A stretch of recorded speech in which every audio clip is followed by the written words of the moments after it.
sana po makatulog po siya ngayon maayos. At yung mata natin ay talagang babagsak na po. Ayan. Lalo po siya nangihina. Gawa na sinumpong po siya kanina.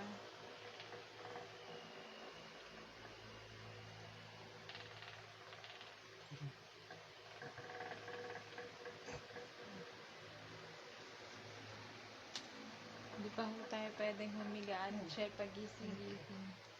At hindi pa siya ganong tulog pa po. Patayin ko po ulit electric fan. Ha? Tapos ang ginagawa ko na gusto niya patay sindi ho ang electric fan. Ayan po. Maya papabuhay niya po ulit yan.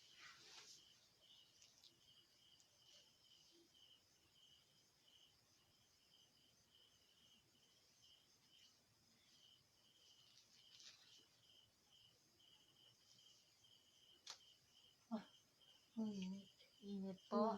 Oh, pambukas po ulit ng electric fan. Ganito po gawa namin. Kaya hindi po siya basta-basta pwedeng tulugan. At gusto niya rin po kasi hinihilot-hilot din talaga yung kamay niya. Itong kanan niya ho. Gusto niya lagi itong hilot ng hilot. Thank you po sa inyo. God bless.